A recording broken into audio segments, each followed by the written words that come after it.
بسم اللہ الرحمن الرحیم۔ السلام علیکم، کیسے آپ سب لوگ؟ الحمدللہ میں بھی بالکل ٹھیک ہوں۔ آج ہم بات کرنے جا رہے ہیں ایک انتہائی سینسیٹیو ٹاپک پہ، جو کہ واقعی ہی اتنا سینسیٹیو ٹاپک ہے کہ اس پہ بات ہی نہیں کی جاتی۔ قرآن پاک میں اللہ تعالیٰ فرماتے ہیں الرجال القوامون علی النساء، کہ اللہ تعالیٰ نے مردوں کو عورتوں پر حکمران بنایا ہے،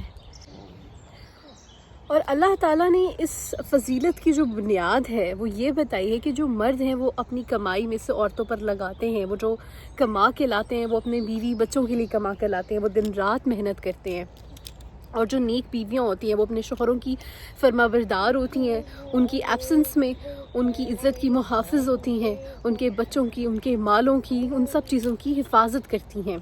ایک حدیث میں ہے کہ جو بیوی اپنے شوہر کے کپڑے دھوتی ہے، اللہ پاک اس کو 1000 نیکیاں عطا فرماتے ہیں اور اس کے 1000 درجات بلند فرماتے ہیں۔ کتنا بڑا ثواب کا کام ہے۔ اور آج کل کی بچیاں جو اگر فار ایگزامپل کام کرتی بھی ہیں تو وہ تانا دیتی ہیں کہ ہم تو یہ کرتے ہیں، ہم تو آپ کے لیے یہ کرتے ہیں، تو اس سے دل بھی خراب ہوتے ہیں اور چیزیں بھی خراب ہوتی ہیں۔ دیکھیے، ایک اور حدیث میں بہت چیزیں کلیریفائی کر دی گئی ہے کہ جس عورت نے ایک مرتبہ یہ بات کہہ دی کہ جب سے میں تمہارے پاس آئی ہوں میں نے تو کوئی بھلائی ہی نہیں دیکھی، صرف ایک بار جس نے یہ بات کہہ دی اپنے شوہر کو، تو اس کے 70 سال کے اعمال ضائع ہو جائیں گے۔ تو یہ بات تو ہم جانتے ہی نہیں کہ ہم نے 70 سال جینا بھی ہے یا نہیں، لیکن جو ہم نفلی عبادات کرتے ہیں، جو ہم جن کا ثواب اتنا زیادہ بتایا گیا ہے کہ اگر آپ عبادت کریں گے تو آپ کو اتنے سال کی عبادت کا ثواب ملے گا، وہ سب ضائع ہو جاتا ہے۔ اور ہماری آج کل کی جنریشن میں آپ دیکھیں کہ کس قدر یہ ورڈز کامن ہے، کیونکہ ہماری بچیوں کو پتہ ہی نہیں ہے کہ ہمارے شوہروں کا حقوق کس قدر زیادہ ہے، ہمیں ان کی کس قدر خدمت کرنے کا حکم دیا گیا ہے اللہ پاک نے۔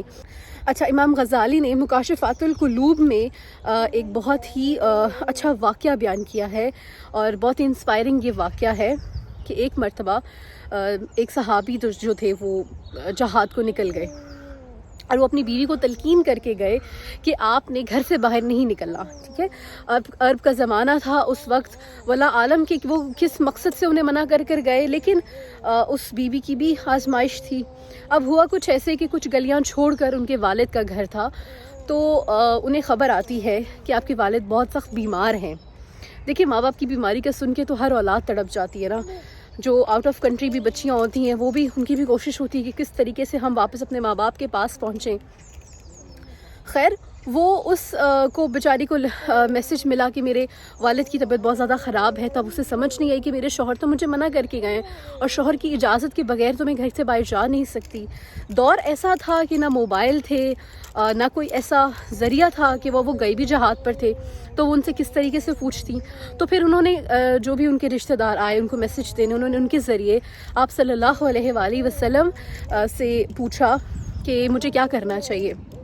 تو آپ صلی اللہ علیہ وسلم نے فرمایا کہ اگر تم خاوند کی اطاعت کرو گی تو تمہارے لیے زیادہ بہتر ہے، تو اللہ تعالیٰ اس پر بہتر جزا عطا فرمائیں گے۔ تو وہ نہیں گئیں۔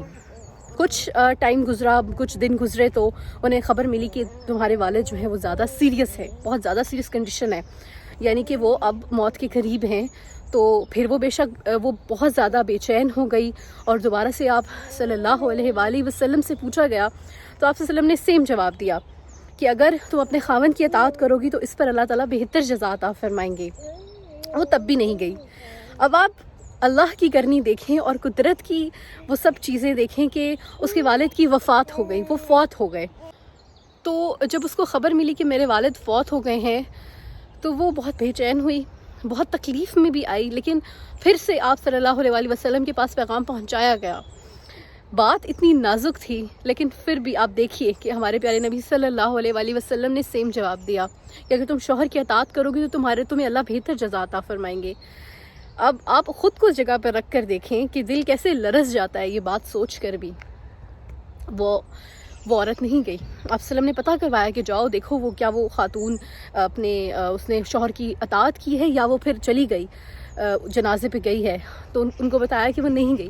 تو آپ صلی اللہ علیہ وآلہ وسلم نے اس کے لیے دعا کے لیے ہاتھ اٹھائے اللہ کی بارگاہ میں، آپ صلی اللہ علیہ وآلہ وسلم نے دعا فرمائی اور کہا کہ جاؤ اس عورت کو جا کے بتا دو کہ تمہارے اس عمل سے اللہ پاک اتنا خوش ہوئے ہیں کہ اللہ پاک نے تمہیں بھی بخش دیا اور تمہارے والد کو بھی بخش دیا. تو اب دیکھیں گے یہ کتنی بڑی بات ہے، کتنا بڑا یہ معجزہ ہے، اور کتنی بڑی ہمارے لیے سیکھنے کی بات ہے کہ ہم آج کل کی بچیاں، ہم آج کل کے دور کی ماڈرن دور کی لڑکیاں، ہم اپنے ہسبینڈس کو اس قابل ہی نہیں سمجھتی کہ ہم ان سے اجازت لیں. ہم بتا دیں تو بہت بڑی بات ہوتی ہے. تو کتنی سخت گناہ کی بات ہے. ہم جانے انجانے میں کس قدر گناہ کر رہے ہیں، کتنی غلطیاں کر رہے ہیں. خدایا ایسے مت کریں، اپنے آپ کو ٹھیک کریں. کتنے ہی اچھے ایسے شوہر ہیں جو اپنی بیویوں کی ان حرکتوں کی وجہ سے پھر ان سے بدزن ہو جاتے ہیں. تو اپنے جو کہتے ہیں نا، اپنے ہاتھوں سے اپنے پاؤں پہ کلہاڑی مت ماریں.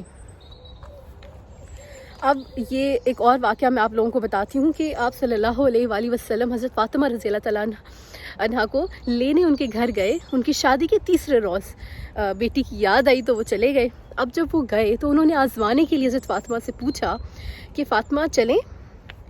اب انہوں نے کیا جواب دیا کہ آپ میرے باپ بھی ہیں، آپ رحمت للعالمین بھی ہیں، آپ نبی بھی ہیں، لیکن میں نے آپ کے منہ سے ہی سنا ہے کہ شوہر کی اجازت کے بغیر گھر سے نہیں نکلنا. تو اگر آپ مجھے اجازت دیں تو میں علی کا انتظار نہ کر لوں. تو ہمارے پیارے نبی صلی اللہ علیہ وآلہ وسلم کی آنکھوں میں آنسو آ گئے خوشی سے، اور وہ وہیں پہ، کچے گھر تھے، کچی دیواریں تھیں مٹی کی، وہ وہیں بیٹھ گئے اور دونوں باپ بیٹی حضرت علی کا انتظار کرنا شروع. اب شیر خدا مولا کائنات حضرت علی جب گھر آئے اور دیکھا کہ ہمارے پیارے نبی صلی اللہ علیہ وآلہ وسلم وہاں موجود ہیں اور انتظار فرما رہے ہیں، تو پھر آپ صلی اللہ علیہ وآلہ وسلم نے ان سے اجازت چاہی کہ اگر تم اجازت دو تو میں فاطمہ کو لے جاؤں. تو اس پر حضرت علی رو پڑے. انہوں نے کہا کہ یا نبی، مجھ سے اجازت کی کیا ضرورت، اور آپ تو، لیکن انہوں نے پھر یہ بات بتائی کہ میں نے اپنی بیٹی کو سکھایا ہے کہ اپنی شوہر کی اجازت کے بغیر گھر سے باہر مت نکلنا، تو پھر ہم اس لیے تمہارا انتظار کر رہے تھے. پھر حضرت علی نے فرمایا کہ یا نبی صلی اللہ علیہ وآلہ وسلم دعا کیجیے گا کہ اللہ فاطمہ کے ان اعمال کی وجہ سے مجھے بھی قیامت میں بہترین صلاح عطا فرمائے. تو اب آپ یہ دیکھیں کہ ہماری سوسائٹی کہاں جا رہی ہے. اپنی ایک لڑکی اپنی دوست کو یا اپنی گھر میں یہ بات بتاتی ہے تو اس کو کس قدر بھڑکایا جاتا ہے، شوہر کے خلاف کس قدر کیا جاتا ہے کہ وہ ایسا ہے، وہ ویسا ہے، اسے تم چھوڑ دو، تم تو پڑھی لکھی ہو، تم تو نوکری بھی کر سکتی ہو، تم تو سروائیو بھی اکیلے کر سکتی ہو، اپنے بچوں کو بھی پال سکتی ہو.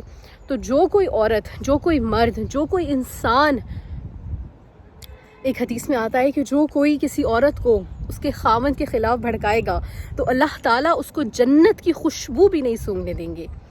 اب جنت تو دور کی بات نا، اس کو خوشبو بھی نہیں آئے گی. کس قدر بڑا گناہ ہے جائز، طلاق جائز ہے، لیکن اللہ کے ہاں سب سے ناپسندیدہ عمل ہے. تو اللہ پاک ہمیں ان سب چیزوں سے دور کرے. کہتے ہیں کہ جس سے اس کا خاوند راضی ہوتا ہے، جس عورت سے، تو اس سے اللہ بھی اس سے راضی ہوتا ہے. کتنی جگہ ہم نے پڑھا ہے کہ جو عورت فرما بردار ہوتی ہے، اپنے شوہر کی، نیک ہوتی ہے، نماز پڑھتی ہے، رمضان کے روزے رکھتی ہے، اپنی عصمت کی حفاظت کرتی ہے، تو وہ اللہ تعالیٰ سے کہیں گے کہ تم قیامت کے دن جس بھی دروازے سے چاہے تم جنت کے سے تم انٹر ہو جاؤ، تم جنت میں انٹر ہو جاؤ کسی بھی دروازے سے. تو کتنی بڑی اللہ کی بلیسنگ ہے. صرف ہم اپنے آپ کو کہتے ہیں نا کہ کسی ایک کا ہو جا، کسی ایک پہ حکمرانی مت کرو، پورے گھر پہ آپ کو حکمرانی مل جائے گی. اگر کوئی عورت یہ چاہتی ہے کہ اس کے بچے اس کے فرما بردار ہوں، اس کے اوبیڈینٹ ہوں، تو اسے چاہیے کہ اپنے شوہر کی فرما برداری کرے. جو عورت اپنے شوہر کی فرما بردار نہیں ہوتی، آپ دیکھ لیں کہ اس کے بچے بھی اس کے اوبیڈینٹ نہیں ہوتے. وہ گھر میں یہ چیز دیکھتے ہی نہیں ہیں، تو وہ کیسے پھر فرما برداری ان میں آئے گی اور وہ کیسے نیک اور صالح ہوں گے. میں اب آپ کو ایک دل دہلا دینے والا واقعہ سناتی ہوں، جس سے پڑھ کر، جسے سن کر میرے بھی رونگٹے کھڑے ہو گئے تھے اور میں بھی بڑی پریشان ہو گئی تھی کہ کیا اتنا بڑا درجہ ہے شوہر کا. ایک مرتبہ کا ذکر ہے کہ حضرت فاطمہ رضی اللہ تعالیٰ عنہ آپ صلی اللہ علیہ وآلہ وسلم کی خدمت میں حاضر ہوئیں اور آ کر کہا کہ آج والد صاحب، آج میں بہت بڑی مشکل میں پھنس گئی تھی، آج میں بے انتہا الجھن میں تھی، بہت پریشان تھی. تو آپ صلی اللہ علیہ وسلم نے پوچھا کہ کیا ہوا فاطمہ؟ تو جس پہ انہوں نے بتایا کہ میں اور علی باتیں کر رہے تھے اور باتیں کرتے کرتے ہماری بات اس قدر بڑھ گئی کہ علی مجھ سے کچھ ایسی باتیں نکل گئیں کہ علی مجھ سے ناراض ہو گئے. وہ مجھ سے ناراض ہو گئی تو میں بہت پریشان ہو گئی. یا نبی صلی اللہ علیہ وآلہ وسلم، میں نے ان کے کمرے کے 70 چکر لگائے. Can you imagine that? 70 چکر میں نے لگائے ان کے کمرے کے. اور یا نبی میں نے ان کو منا لیا، جس پر آپ صلی اللہ علیہ وآلہ وسلم نے فرمایا کہ فاطمہ تم نے بہت اچھا کیا کہ تم نے اپنے شوہر کو منا لیا، اگر علی تم سے ناراض ہوتے اور اس حالت میں تمہاری وفات ہو جاتی، تم فوت ہو جاتی، تو میں تمہارا جنازہ نہ پڑھتا۔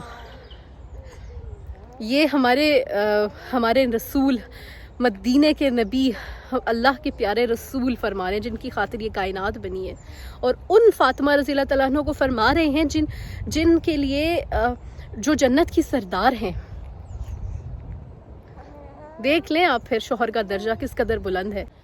پھر ہمارے پیارے نبی صلی اللہ علیہ وآلہ وسلم اپنی بیٹی کو سمجھانے لگے کہ فاطمہ، کوئی عورت اتنی نمازیں پڑھے جتنی حضرت عیسیٰ علیہ السلام کی والدہ حضرت مریم نے پڑھی تھی، اتنا قرآن پڑھے جتنا انہوں نے پڑھا تھا، حضرت مریم نے پڑھا تھا، اور لیکن پھر بھی اپنے شوہر کی نافرمان ہو تو اللہ پاک اس کی باتیں قبول نہیں فرمائیں گے، اس کی ریاضتیں قبول نہیں ہوں گی اللہ کے دربار میں، اللہ پاک کی بارگاہ میں۔ تو شوہر کی فرما برداری، آپ دیکھیں کہ اللہ پاک نے جو ہماری نفلی عبادات ہیں، روزے وغیرہ ہیں، وہ بھی حکم دیا ہے کہ اپنی شوہر سے پوچھ کے رکھو، اس میں بھی تمہارے شوہر کو تکلیف نہ ہو، دقت نہ ہو، اس کی اجازت کے بغیر تم وہ بھی نہیں رکھ سکتی، واللہ کیا وہ بھی قبول نہیں ہوں گے، تم بے شک رکھتی رہو۔ اور حضرت فاطمہ ایسی بیوی تھیں کہ جب ان کی وفات ہوئی، اور اس قدر خوش نصیب تھیں کہ جب ان کی وفات ہوئی تو سب سے زیادہ آنسو حضرت علی رضی اللہ تعالیٰ عنہ کے گر رہے تھے، اور وہ کہہ رہے تھے کہ فاطمہ میں تم سے لمحہ لمحہ راضی ہوں، اور کہہ رہے تھے فاطمہ ایسی بیوی تھی کہ ایسی دوبارہ نہیں آئے گی، اور آپ کے جانے کی بعد حضرت علی نے دوسری شادی بھی نہیں کی۔ حضرت خدیجہ رضی اللہ تعالیٰ عنہ کے بارے میں ہم سب جانتے ہیں کہ وہ مکہ کی کس قدر امیر ترین عورت تھیں، جتنی دولت اللہ نے انہیں عطا کی تھی اتنی کسی کے پاس نہیں تھی، پھر بھی جب ان کی شادی ہوئی ہمارے پیارے نبی صلی اللہ علیہ وآلہ وسلم سے تو انہوں نے اپنی ساری دولت آپ کے قدموں میں نچھاور کر دی۔ ان کے پاس اتنے نوکر چاکر ہوتے تھے، اس کے باوجود وہ آپ صلی اللہ علیہ وآلہ وسلم کا کھانا اپنے ہاتھوں سے پکاتی تھی۔ تو ایک بار کا ذکر ہے کہ حضرت خدیجہ رضی اللہ تعالیٰ عنہ آپ صلی اللہ علیہ وآلہ وسلم کے لیے کچن سے کھانا بنا کر لا رہی تھیں، تو اتنے میں حضرت جبریل امین جو ہے وہ آپ صلی اللہ علیہ وآلہ وسلم کے پاس حاضر ہو گئے، اور آپ کو خبر دی کہ حضرت خدیجہ آپ کے لیے کھانا لے کر آ رہی ہیں، تو جس پہ آپ صلی اللہ علیہ وآلہ وسلم نے فرمایا وہ تو روز لے کر آتی ہے، یہ کون سی نئی بات ہے، تو وہ تو ہر روز میرے لیے کھانا بناتی ہیں، لے کر آتی ہیں۔ تو اس پہ جبریل امین نے فرمایا کہ رب فرماتا ہے کہ خدیجہ جس پیار سے آپ کی خدمت کرتی ہیں، جس درد سے آپ کے لیے کھانا بناتی ہیں، جس محبت سے وہ آپ کے لیے سب کچھ یہ کرتی ہیں، آپ کی خدمت کرتی ہیں، اللہ پاک کہتے ہیں کہ آج وہ جب آپ کے لیے کھانا لے کر آئیں تو حضرت خدیجہ کو ان کے رب کا سلام دے دیجئے گا۔ پھر اس کے بعد کہا کہ جہاں آپ صلی اللہ علیہ وآلہ وسلم ان کے رب کا سلام دیں گے وہاں اس ناچیز فرشتے کا بھی سلام دے دیں۔ تو دیکھیں کہ جب کوئی عورت سچے دل سے محبت کے ساتھ اپنے شوہر کی خدمت کرتی ہے، اس کی ضروریات پوری کرتی ہے، تو اللہ پاک کی طرف سے کتنی رحمتیں، کتنی برکتیں اس پہ نازل ہوتی ہیں۔ آپ صلی اللہ علیہ وآلہ وسلم نے فرمایا کہ تم عورتوں کو 3 بنیاد پر چنا کرو، ایک ان کی خوبصورتی کی بنیاد پر، دوسرا ان کے مال و دولت کی وجہ سے، اور تیسرا ان کی دینداری کی وجہ سے، اور سب سے زیادہ جو فوقیت دینی چاہیے وہ دینداری کو ہی دینی چاہیے، کیونکہ جو نیک عورتیں ہوتی ہیں نا، پھر ان کی گود میں پلنے والے بچے اولیاء اللہ بنتے ہیں۔ ظاہر سی بات ہے جس کی ماں اتنی نیک ہوگی اس کا اثر اس کی اولاد میں کیوں نہیں جائے گا۔ کتنے ہی اولیاء ہیں جن کے واقعات ہیں کہ ان کی مائیں ان کو وضو کر کے دودھ پلاتی تھیں، تو جب ماں پاکیزگی کا اتنا خیال رکھے گی، نیکی کا ہر چیز کا اتنا خیال رکھے گی، تو ڈیفینیٹ سی بات ہے کہ اس کے بچے میں بھی وہ اثر جائے گا، پھر نسلیں سنور جاتی ہیں، پھر ایسی ماؤں کی گودوں میں پلنے والے بچے بھی نیک ہوتے ہیں۔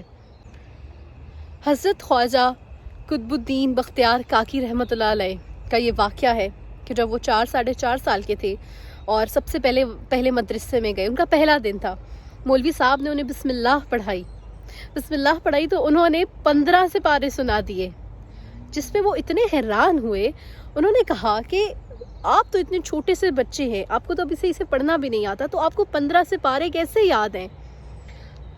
انہوں نے جواب دیا کہ میری ماں 15 سپاروں کی حافظ ہے، وہ پورا دن قرآن پڑھتی ہیں اور میں انہیں سن کر یاد کر لیتا ہوں۔ تو اب آپ دیکھیں کہ وہ بچے جو اپنی ماں کی گود میں قرآن پڑھ کے پلتے ہیں، بڑے ہوتے ہیں ان میں، اور وہ بچے جن کی مائیں دنیاوی کاموں میں لگ گئی ہیں.